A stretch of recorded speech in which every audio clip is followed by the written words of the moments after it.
Hello everyone, this is Charu Gupta and you are here with me in this session of Indian polity. आज के session में हम लोग preamble को जो हमने कल स्टार्ट किया था टॉपिक उसे खत्म करने की कोशिश करेंगे। आई होप आपने कल का सेशन अच्छे से देखा है और प्रियम्बल जितना हमने पढ़ा आपको समझ में आ गया है। आज की क्लास से हम लोग शुरुआत करते हैं। देखो, पहले कल की क्लास को थोड़ा सा देख लेते हैं। कल की क्लास में हमने क्या क्या चीजें देखी। प्रियम्बल का हिस्टोरिकल बैकग्राउंड देखा कि प्रियम्बल कहाँ से ओरिजिनेट हुई थी, आइडिया हमने कहाँ से अडॉप्ट किया है, प्रियम्बल की लैंग्वेज हमने कहाँ से अडॉप्ट किया है। आइडिया प्रियम्बल का हमने यूएसए से लिया है, लैंग्वेज कहाँ से ली है, ऑस्ट्रेलिया से लिया है। और इंडिया की यदि बात की जाए तो हमारी कॉन्स्टिट्यूएंट असेंबली में जो उसकी थर्ड सिटिंग हुई थी 13 दिसंबर 1946 को, उसमें जवाहरलाल नेहरू ने जो ऑब्जेक्टिव रेजोल्यूशन पेश किया था उसी का थोड़ा मॉडिफाइड वर्जन क्या कहलाता है, इंडियन प्रियम्बल के रूप में हमने क्या कर लिया, एक्सेप्ट कर लिया। तो ये सारी चीजें हमने कल पढ़ी थी।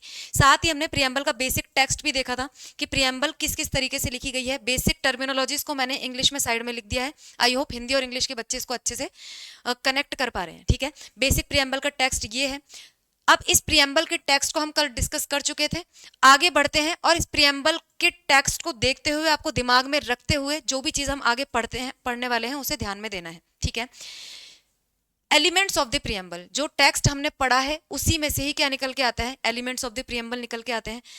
भारतीय राज्य की प्रकृति या फिर nature of the Indian state क्या है, objective of the Indian constitution क्या है, डेट ऑफ द अडॉप्शन क्या है और sources of the authority of the constitution क्या है। ये चारों चीजें हमें कहाँ देखने को मिलती है, प्रियम्बल में देखने को मिलती है। यदि बात करते हैं nature of the Indian state की, तो nature of the Indian state आप पहले देख सकते हो। मैंने कल आपको बताया था कि ये क्या चीजें लिखी गई हैं। हम भारत के लोग भारत को कॉन्स्टिट्यूट करना चाहते हैं किस तरीके से, तो भारत क्या होगा, भारत संपूर्ण प्रभुत्व संपन्न होगा, भारत कैसा होगा, समाजवादी होगा, भारत कैसा होगा, पंथ निरपेक्ष होगा, भारत एक लोकतंत्र होगा, भारत एक गणराज्य होगा। तो ये सब चीजें क्या है, भारतीय राज्य की प्रकृति बताती है कि भारत को हमें कैसा देश बनाना चाहते हैं। तो ये क्या है, भारतीय राज्य की प्रकृति, nature of the Indian state. दूसरा क्या है, ऑब्जेक्टिव ऑफ द कॉन्स्टिट्यूशन, कि भारतीय राज्य के, भारतीय संविधान के उद्देश्य क्या है। तो ये जो चार चीजें आप देख रहे हो, न्याय, स्वतंत्रता, समानता और बंधुता, जस्टिस, लिबर्टी, इक्वलिटी और फ्रेटर्निटी, ये हमारे क्या है, भारतीय संविधान के उद्देश्य हैं। ये चारों चीजें हम भारतीय जनता को प्रोवाइड करवाना चाहते हैं, इसलिए हमने एक कॉन्स्टिट्यूशन इसके अकॉर्डिंग बनाया है। ठीक है, ये चार चीजें हमारी क्या हो गई, भारतीय राज्य की प्रकृति। डेट ऑफ द अडॉप्शन क्या लिखी गई है, हिंदी और अकॉर्डिंग टू हिंदू कैलेंडर और ग्रेगरियन कैलेंडर के अकॉर्डिंग हमने डेट देखी थी 26/11/1949, 26 नवंबर 1949 और मार्गशीर्ष शुक्ल सप्तमी संवत 2006 विक्रमी। ये दोनों चीजें आपको याद रखनी है। ये है डेट ऑफ अडॉप्शन। इस दिन हमने अपने कॉन्स्टिट्यूशन को अडॉप्ट किया था, लागू नहीं किया था, एनफोर्स नहीं किया था, अडॉप्ट किया था, ध्यान रखना है। ठीक है, इसके अलावा source of the authority of constitution, संविधान के अधिकार का स्रोत, पीपल ऑफ इंडिया क्या है, हमारे पीछे जाकर देखो, हम भारत के लोग इस संविधान को डैश डैश डैश अंगीकृत, अधिनियमित और आत्मार्पित करते हैं। मतलब कि भारतीय संविधान, भारतीय लोगों ने इस संविधान को बनाया, खुद को, फिर उस संविधान को क्या किया, अडॉप्ट किया, इनेक्ट किया और खुद को सौंप दिया। मतलब ये संविधान किसके द्वारा बनाया गया है, भारतीय लोगों के द्वारा बनाया गया है। यह संविधान किसके लिए बनाया गया है, भारत के लोगों के लिए बनाया गया है। मतलब कि फाइनल सोर्स ऑफ अथॉरिटी कौन है, भारत के लोग हैं, भारत की जनता है। ठीक है, तो ये चार प्रियम्बल के एलिमेंट्स आपको याद रखने हैं। ये चीजें पहले से आपके लिए इसलिए लिखी गई है क्योंकि क्लास में ऑलरेडी आपकी ले चुकी थी और जो कि क्लास म्यूट पे चली गई थी। तो मैं ये सारी चीजें आपको एक बार और समझा चुकी हूँ जो कि म्यूट पे क्लास गई थी। अब उस क्लास को हम रिप्लेस करके ये वाली क्लास ले रहे हैं वापस, और क्योंकि इसलिए चीजें आपको लिखी हुई दिखाई दे रही हैं। ठीक है, तो ठीक है, कोई बात नहीं। एलिमेंट्स ऑफ द प्रियम्बल आपने देख लिया। उसके बाद आपको क्या देखना है, preamble can be amended by the parliament. ये चीज भी हमने कल पढ़ी थी। एक बार प्रियम्बल को अमेंड किया गया है, अब तक संशोधित किया गया है। क्या एक बार जो चेंज किया गया था प्रियम्बल में, 3 वर्ड्स हमने और ऐड कर दिए। जो हमारी ओरिजिनल प्रियम्बल थी, हमने 1949 में जो प्रियम्बल बनाई थी, अडॉप्ट की थी, उसमें हमने ये 3 वर्ड्स ऐड कर दिए। कौन से, सिस, ऐसा ही ऐसे याद रख सकते हो, सेक्युलर, इंटेग्रिटी और सोशलिस्ट, पंथ निरपेक्षता, अखंडता और समाजवाद। ठीक है, कब ये वर्ड्स ऐड किए गए, 1976 में 42nd अमेंडमेंट के माध्यम से। और इस 42nd अमेंडमेंट को मिनी कॉन्स्टिट्यूशन भी बोला जाता है, लघु संविधान भी बोला जाता है। ठीक है, इसके बाद हमको क्या देखना है कि जो वर्ड्स लिखे गए हैं, भारतीय राज्य की प्रकृति लिखी गई है, इसका मतलब क्या है, संपूर्ण प्रभुत्व संपन्न का क्या मतलब है, समाजवादी का क्या मतलब है, पंथ निरपेक्ष का क्या मतलब है, लोकतांत्रिक का क्या मतलब है, ये सबका मतलब क्या है। ठीक है, भारतीय राज्य संपूर्ण प्रभुत्व संपन्न होगा। Indian state will be a sovereign state. तो सॉवरेन का मतलब क्या है? सॉवरेन का मतलब है कि इंडिया अपने डिसीजंस लेने के लिए इंटरनल और एक्सटर्नल स्फेयर में टोटली फ्री है। मतलब भारतीय राज्य क्षेत्र के अंदर और भारतीय राज्य क्षेत्र के बाहर, मतलब कि कोई फॉरेन पावर भारत को क्या नहीं कर सकती, भारत को प्रेशराइज नहीं कर सकती किसी अलग तरीके का डिसीजन लेने के लिए जो भारत नहीं लेना चाहता। फॉर एग्जाम्पल जो यूएसए है, रशिया है, ब्रिटेन है, ये बड़ी बड़ी पावर्स हैं, छोटी कंट्रीज को प्रेशराइज करने की कोशिश करती है कि आप उनके अकॉर्डिंग चलो। लेकिन भारत क्या है? एक सॉवरेन कंट्री है। भारत, या फिर हम पाकिस्तान की बात कर ले, यूएसए की बात कर ले, या फिर अदर किसी भी कंट्री की बात कर ले, यदि वो सॉवरेन है तो इसका मतलब है कि वो किसी भी अदर फॉरेन कंट्री से के दबाव में आकर काम नहीं करेगी। वो वही काम करेगी जो उसके नेशनल इंटरेस्ट में होगा। भारत वही काम करेगा, भारत वही डिसीजंस लेगा जो उसके नेशनल इंटरेस्ट में है। यदि नहीं है तो वो काम नहीं करेगा, वो डिसीजन नहीं लेगा। चाहे इंटरनल स्फेयर में कोई पावर हो जो भारतीय सरकार को प्रभावित करने की कोशिश कर रही है, भारत के अंदर ही या फिर भारत के बाहर, भारत प्रभावित नहीं होगा, क्योंकि भारत क्या है? एक सॉवरन नेशन है। ठीक है, तो भारत अपने आंतरिक और बाह्य क्षेत्र में निर्णय लेने हेतु पूरी तरह से स्वतंत्र है। भारत अपने राष्ट्र हित में ही डिसीजंस लेगा, नेशनल इंटरेस्ट में ही डिसीजंस लेगा। समाजवादी का क्या मतलब है? बहुत ही इजी टर्म में याद करना है तो याद कर सकते हो, आय की असमानताओं को कम करना। मतलब रिच और पुअर का गैप जो भारतीय राज्य में देखने को मिलता है ना, कि रिच तो बहुत ज्यादा रिच है और पुअर क्या है? बहुत ही ज्यादा पुअर है। इन दोनों के बीच में क्या है? बहुत बड़ा गैप है। ऐसा नहीं होना चाहिए। ये इसको एंश्योर करना किसकी जिम्मेदारी है? भारतीय राज्य की जिम्मेदारी है, क्योंकि भारतीय राज्य की प्रकृति क्या है? समाजवादी है। समाजवादी राज्य समाज में रीडिस्ट्रीब्यूशन में बिलोंग करता है, समाज में आय की विषमताओं को कम करने से बिलोंग करता है। मतलब कि रिच और पुअर के बीच में इतना ज्यादा गैप ना हो कि सोसाइटी अच्छे से रन ना कर पाए। रिच बहुत ज्यादा रिच है और पुअर बहुत ज्यादा पुअर है, इस तरीके की सिचुएशन नहीं क्रिएट होनी चाहिए।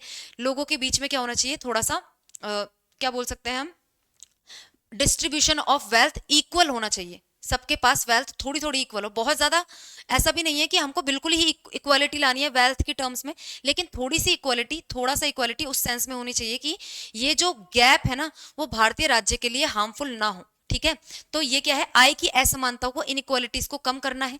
उत्पादन के साधनों पर, उत्पादन के साधन क्या होते हैं? जैसे कि हमारी बड़ी बड़ी फैक्ट्रीज हो गई जहां पे क्या हो रहा है? प्रोडक्शन हो रहा है, वो क्या है? उत्पादन के साधन। इस फैक्ट्री के अंदर उत्पादन हो रहा है तो ये क्या है? मीन्स ऑफ प्रोडक्शन है। कोई खेत है जहां पे फसल हो रही है तो वो खेत भी क्या है? मीन्स ऑफ प्रोडक्शन है। वहां पे उत्पादन हो रहा है तो वो उत्पादन का साधन है। अब इस फैक्ट्री पे किसका हक होना चाहिए?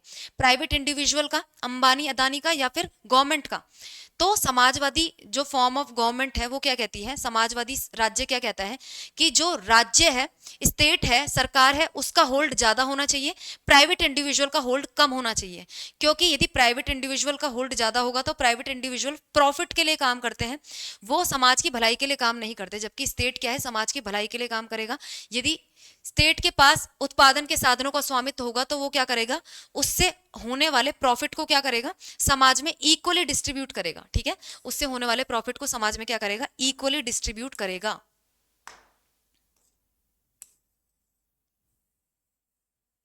ठीक है, तो ये क्या है? हमारा समाजवाद का सिद्धांत जो भारतीय राज्य ने अपनाया था बाय द अमेंडमेंट ऑफ 42 1976।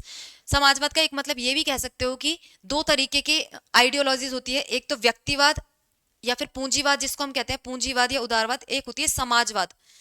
समाजवाद जहां सामाजिक मूल्यों को, सोसाइटी को ज्यादा प्रेफरेंस देता है, वहीं पे व्यक्तिवाद व्यक्ति को ज्यादा प्रेफरेंस देता है। व्यक्ति की वैल्यूज क्या है, व्यक्ति की एस्पिरेशंस क्या है। जबकि समाजवाद जो है सामाजिक मूल्यों को, समाज को पहले लेकर चलता है, व्यक्ति को बाद में लेकर चलता है। ठीक है, बहुत ज्यादा कॉम्प्लेक्स करने की जरूरत नहीं है, बस आप थोड़ा थोड़ा आपको आइडिया होना चाहिए what is the meaning of socialism. ठीक है, पंथ निरपेक्षता, तीसरी चीज हमारे पास क्या है? पंथ निरपेक्षता है। पंथ निरपेक्षता का मतलब क्या है? भारतीय राज्य का सेक्युलरिज्म, भारतीय राज्य का कोई धर्म नहीं होगा। क्या भारतीय राज्य हिंदू राज्य राष्ट्र है? क्या भारत एक हिंदू राष्ट्र है, इस्लामिक राष्ट्र है क्या?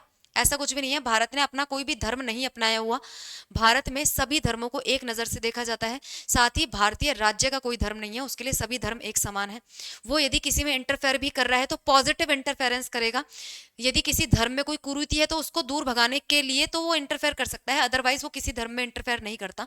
ठीक है, तो भारतीय राज्य का कोई धर्म नहीं होगा और उसके लिए सभी धर्म एक समान होंगे। ठीक है, और वो क्या है? जो भारत में जो लोग हैं उनको ये आज़ादी दी गई है, वो अपने जो भी धर्म, जिसको भी रिलीजियस बिलीव को वो मानते हैं, उसे वो फॉलो कर सकता है, प्रैक्टिस कर सकता है, प्रोपगेट कर सकते हैं, उसे फैला सकते हैं, ठीक है। तो ये सब चीज़ें क्या है, पंथ निरपेक्षता को शो करती है, सेक्युलरिज्म को शो करती है। लोकतांत्रिक मतलब इजी है, जनता का शासन, डायरेक्ट और इनडायरेक्ट फॉर्म ऑफ डेमोक्रेसी दो टाइप की होती है। लोकतंत्र मतलब क्या होता है, जनता का जनता के द्वारा जनता के लिए शासन। अब्राहम लिंकन की डेफिनेशन हम बचपन से पढ़ते हुए आ रहे हैं, ठीक है। तो जनता के हाथ में जब पावर होती है, हम क्या बोलते हैं, वहां पे लोकतांत्रिक सरकार है, डेमोक्रेसी है। डेमोक्रेसी दो टाइप की हो सकती है, डायरेक्ट और इनडायरेक्ट। डायरेक्ट डेमोक्रेसी में जनता डायरेक्ट रूल करती है, सब लोग बैठते हैं, कानून बनाते हैं और कानूनों को फॉलो करते हैं। लेकिन आज के टाइम पे पॉपुलेशन इतनी ज्यादा हो चुकी है हमारे डिफरेंट डिफरेंट कंट्रीज की, एक जगह लोगों का बैठना इज नॉट पॉसिबल, और एक जगह बैठकर rule formation is not possible. So हमने क्या एक चीज अडॉप्ट की है, इनडायरेक्ट फॉर्म ऑफ डेमोक्रेसी को अडॉप्ट किया है।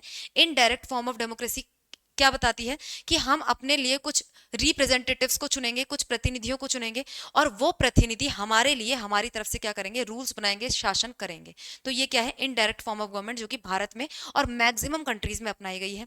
डायरेक्ट डेमोक्रेसी हमें कहाँ देखने को मिलती है, जहाँ पे पॉपुलेशन बहुत कम है। फॉर एग्जाम्पल स्विट्जरलैंड है, तो स्विट्जरलैंड के कुछ कैंटन्स में, जैसे यहाँ पे भारत में राज्य होते हैं ना, पंजाब, हरियाणा, गुजरात, इस तरीके से स्विट्जरलैंड में कैंटन्स होते हैं। तो उसके कुछ कैंटन्स में आज भी हमें प्रत्यक्ष लोकतंत्र या फिर डायरेक्ट डेमोक्रेसी देखने को मिलती है, क्योंकि वहां पे लोग जनसंख्या बहुत कम है, पॉपुलेशन बहुत कम है। तो वो कैंटन्स के कुछ लोग जो हैं आकर बैठ जाते हैं और अपने लिए रूल्स फॉर्म कर लेते हैं, उसमें कोई दिक्कत नहीं होती, ठीक है। गणराज्य, गणराज्य का क्या मतलब है, भारतीय राष्ट्रीय अध्यक्ष, भारतीय राज्य के, भारतीय राज्य के अध्यक्ष चुने जाएंगे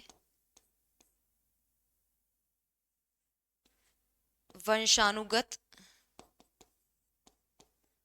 नहीं होंगे, ठीक है। क्या होंगे, वंशानुगत नहीं होंगे। जैसे हमारे राष्ट्रीय अध्यक्ष, अच्छा हमारे राज्य के अध्यक्ष हैं कौन, इस राज्य के अध्यक्ष को बोला जाता है, राष्ट्रपति को बोला जाता है, ठीक है।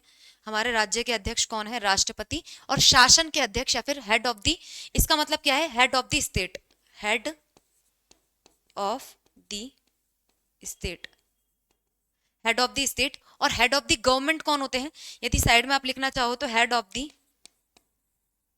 हेड ऑफ द गवर्नमेंट, ठीक है, कौन होते हैं, पीएम होते हैं। और हेड ऑफ द स्टेट कौन होते हैं, राष्ट्रपति होते हैं। राष्ट्रपति चुने जाएंगे, वंशानुगत नहीं होंगे। Head of the state India में राष्ट्रपति है। ब्रिटेन की बात करें तो किंग या क्वीन वहां पे हेड ऑफ द स्टेट होते हैं, ठीक है। अब किंग या क्वीन क्या होते हैं, हेरिडेटरी होते हैं, वो चुने नहीं जाते, उनके लिए चुनाव नहीं होते। राजा का बेटा राजा बन जाता है, लेकिन भारत में ऐसा नहीं होता। एक राष्ट्रपति का बेटा राष्ट्रपति बनता है क्या, नहीं होता। राष्ट्रपति पद के चुनाव होते हैं, इनडायरेक्ट इलेक्शन होते हैं, और फिर क्या है, हर 5 साल में इलेक्शंस होकर हमारे राष्ट्रपति बदल जाते हैं।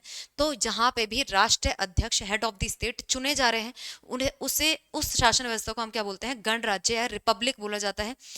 और जहां पे हेड ऑफ द स्टेट चुने नहीं जा रहे, वो शासन व्यवस्थाएं क्या होती है, अलग तरीके से काम करती हैं।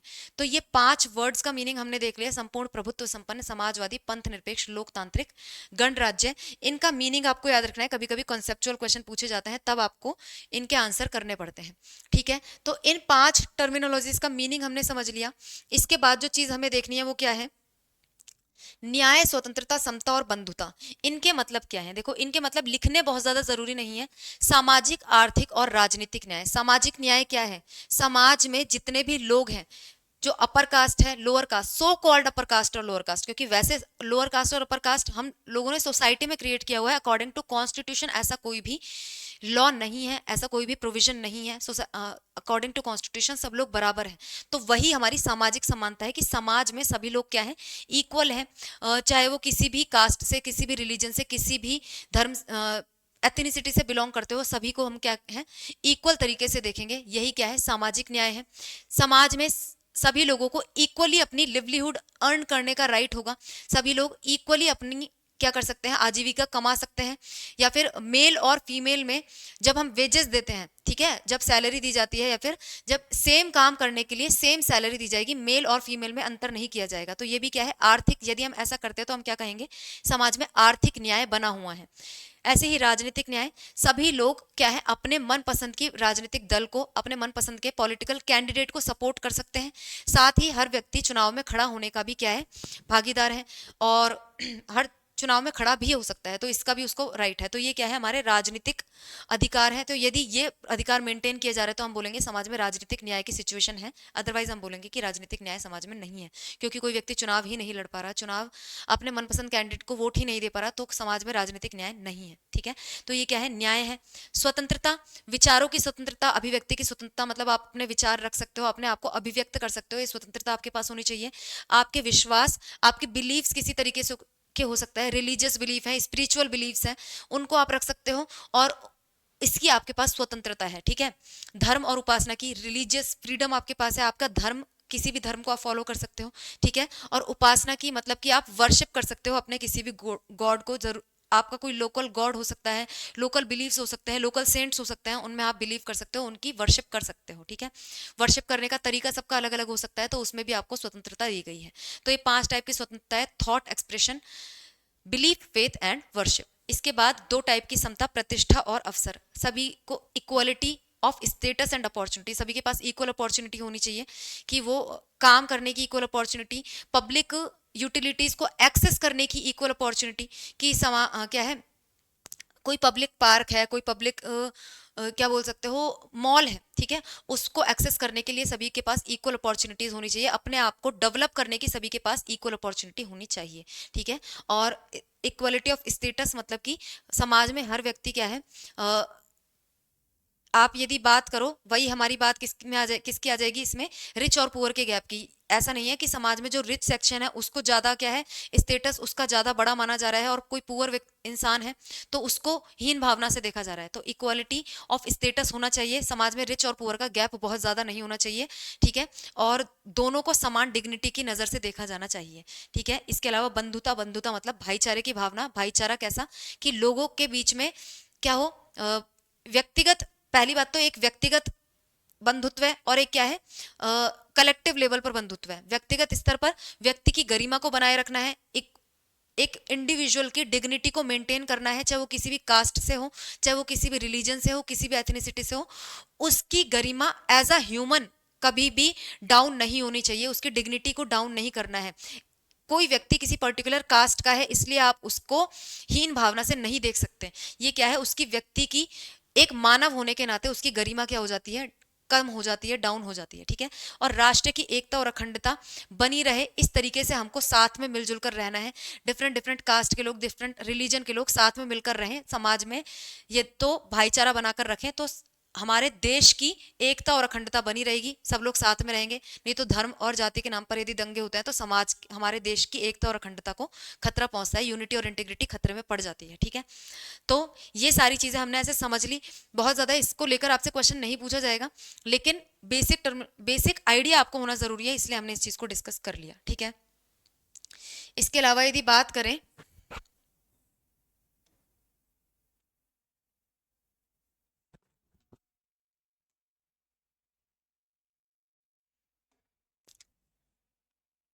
प्रियम्बल को लेकर कुछ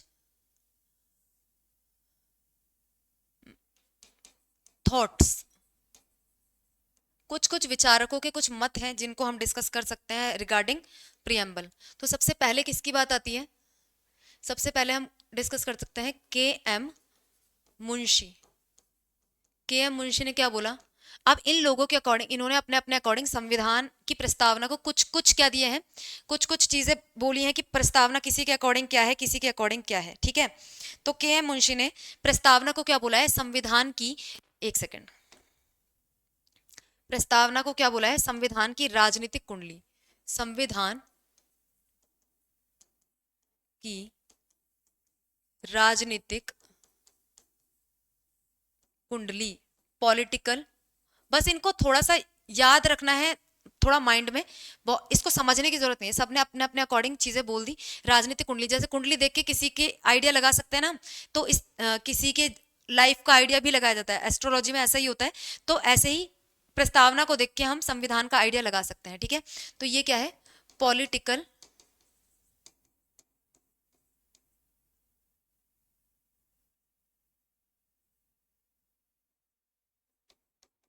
होरोस्कोप, ठीक है। संविधान की राजनीतिक कुंडली बोला है अर्नेस्ट बारकर, ठीक है, अर्नेस्ट बारकर। एक सेकंड, इसके बाद है अर्नेस्ट बारकर। एक बार नाम लिख लेते हैं, अल्लादी,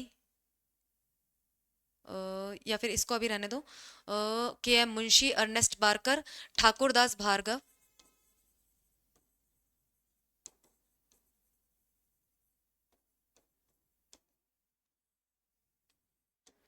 एम हिदायतुल्ला,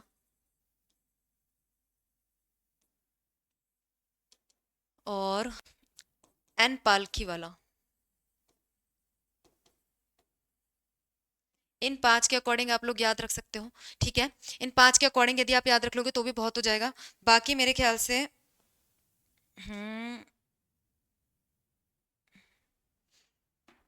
एक सेकंड, ठीक है, ठीक है, ये भी लिख ही लो।